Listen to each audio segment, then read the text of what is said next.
Alright, here's my deck list finally. This is the hybrid Prism build that I was messing around with at the end before I made that last video. If you did not see the video that I'm talking about, there will be a link at the top here and in the description below. It is my overall thoughts on Prism so far after about a month of messing around with her. So, what is the premise of this deck list?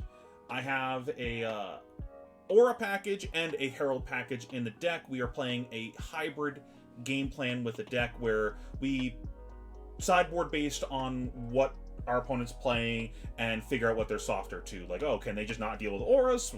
Bring in the Aura package. Oh, they pretty easily pick off auras. Maybe we just need to smork with Heralds instead. I will start by saying this deck list is not perfect. This is just what I was messing around with and I was having some amount of success with. There is definitely problems with the deck list that need solving still. As I mentioned in my video, there are a lot of problems with the deck. Like, for instance, I definitely think there's some number of poppers that should be in the deck, but when we're on more of a hybrid style, it's kind of hard finding space for that and the auras. It's just, you got a lot going on, so you got to kind of pick and choose what actually makes a cut in the deck list. Like, for instance, I don't know if we actually need no Rune Gloves. Maybe we just sack AB and just go without it. We have Ward. Maybe we don't need this, but this is a baseline that you guys can take and try out yourself, see if you have any success with it, make some changes. Feel free, go crazy with the deck list. So let's get into it. We're playing 12 red Heralds. That is important for our Herald plan. You could go lower on this, you could go higher. I felt comfortable with that number, though I definitely think you could get away with cutting some. Like, maybe you don't need the Ravages and you just make that a popper or something like that. But Triumph, definitely great into the matchups that you're trying to throw Heralds into. You just don't want to risk getting popped. War Tune's always a good card. It lets you also, importantly, when you're on the Aura version of the deck, still float 2 after pitching a blue to play this, so you can flip the Figment that you get into play with it. Protection is just the most value on a single Herald that you can get, and it's good on either version of the deck. Ravages is very close. It's just more numbers on a card, kind of like Protection is sometimes. And then Metamorph is important when we're on the Aura plan, and it is also still just a good number on a card. And then adding all the one-cost Heralds and stuff to the deck opens up the ability to go blue pitch, push an Aura, Tunic counter, throw 7 at our opponent. That's a very high value round. I have a number of defense reactions in the deck. I feel like we're playing more of a defensive playstyle. You could cut some, you could add some more. I think if you really wanted to go even deeper on the Aura plan, you could definitely add something like Brother in Arms or Oasis to the deck. Just kind of give you more things to sink your resources into to play defensively. Because you'll find a lot of times you end up going like blue pitch, yellow pitch, play an Aura. So you end up with like an extra resource floating here and there. So being able to use that to get some value off of something else can be nice.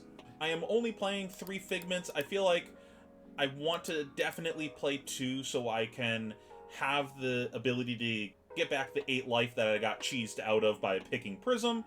And then 1 more just for the sake of maybe we go even higher on value. I find a lot of times when I'm playing the Herald style, I do want 3 to 4, sometimes even 5 depending on the matchup. So as we're playing hybrid, we can't obviously go that many, but I do want to have the option of being able to play a couple of these. It's kind of like taking the slot of another yellow Aura in the deck. I do think that there's also potential if we're playing Shariah in the deck, the Invoke Shariah from the couple sets ago. I like that more, though, when we're playing Halo, since we can pitch a blue, crack Halo, put a Herald into our soul, get a Figment of Protection, and then we get the Spectral Shield from that. We still have the 2 floating. We can use that to cast the Shariah and then pitch another card to swing with her. Without the Halo, I don't like that as much, and it does require a lot to go right for you to be able to do that. But it is a good play. It's worth doing. Again, slots. You'll probably see me put that into the more Aura-focused version of the deck, though. I ended up choosing to go with Crown of Providence, specifically because I want to make sure I always get value out of the Ponder token with Figment of Erudition. I found that the way that New Prism is cost curve is structured, you want to play a lot of blues in the deck, which means that a random card off of a Ponder can be really bad. I do not want to set a Figment almost all of these blues I do not want to set. Pretty much exclusively the blue auras I want to set, and God forbid you hit a heart off of it. Also, you do not need this card for the deck. It is just something I was messing around with. I figure this is almost always live in the deck. Why not put it in?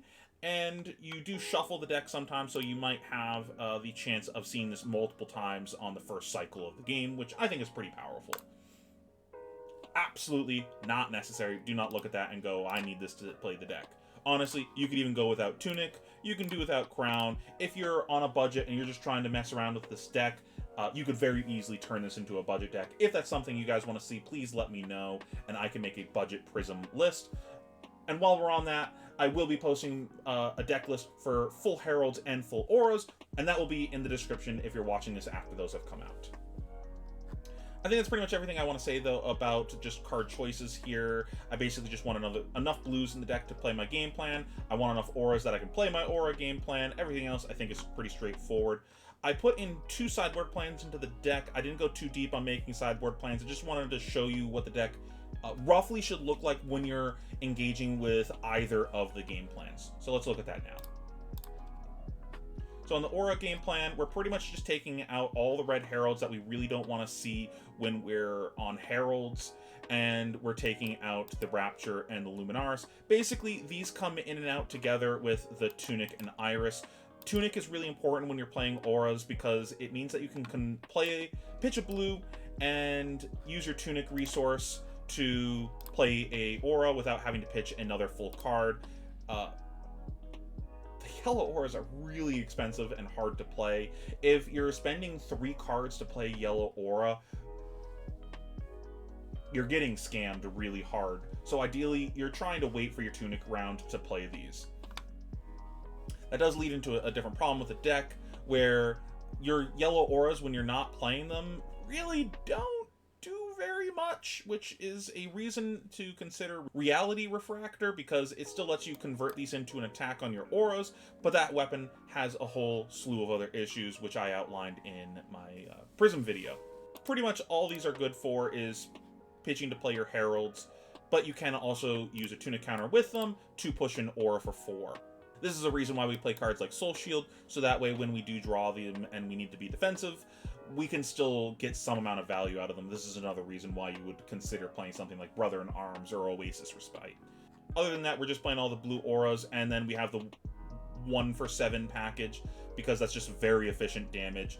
I still really like having the War Tunes when I'm on an aura style, because as I said earlier, I can pitch a blue, play my War Tune, get my Figment, get my value off of my Figment, and then with my 2 floating resources, flip the Figment so I can get 4 life. It's a really big swing, and it helps you get back to life parity to where you should be as a normal hero. Other than that, Wave of Reality is obviously gas when you're playing auras. It prevents 2 damage, so it's like you started the game with a Temper 1. I don't know how you want to really look at that, but importantly, it also puts an aura on the board for us to use our Iris immediately. One of the weaknesses of auras is it's actually really hard getting an aura into play and swinging with it. When you're playing the yellow auras, you can't swing with it right away. So if you play it and pass, your opponent might just pick it off and you never get to swing with it. If you're playing a yellow aura, it's very cost intensive to play these. Which is why we have this hybrid game plan, because some decks just don't give you the space to play these, so they're just an absolute detriment in the matchup, and you just have to take them out like an aggro deck or something like that. Now for the Herald game plan. Pretty straightforward. As I said earlier, we just swap our weapon and chess piece with the other 2. These are better when we're on Heralds. It lets us throw 2 Heralds in a round or push an Angel afterwards. And Rapture is a very overpowered card if you're engaging with that game plan and getting the Herald hits in a matchup. And then we board out some number of the yellow auras. I like playing Ode still when I'm on a Herald game plan. Obviously you don't get like the value out of swinging with it, but not having to pay the resources for the go again can be really useful. You can also flash this in to give something go again and to help it push over another damage. So you do get some of the value back right away. If you think about it this way, it's like you would normally in this scenario pay 2 to get go again. So you're only paying 2 more to get the go again, but then you're also getting another point of damage. So you're like only down like 1 value, and then have an Ode in play that your opponent now has to kill. and it does open up the ability to have the go wide rounds that you used to have with original Luminaris. But you could definitely take this out of the deck. It's not something that you need to be playing with. So if you wanted to, for instance, bring in another set of blue auras, you could take this out. But in my opinion, I would rather that than these blue auras. If I'm kind of playing the Herald style, I'm a little more comfortable going a little bit lower on the blue count, since I'm planning on blocking with 1 to 2 cards a round anyway, so I don't necessarily need a blue every round. My rounds will function off of a yellow most of the time, because I'm just trying to throw a Herald, pitch a card. I don't need a blue to do that.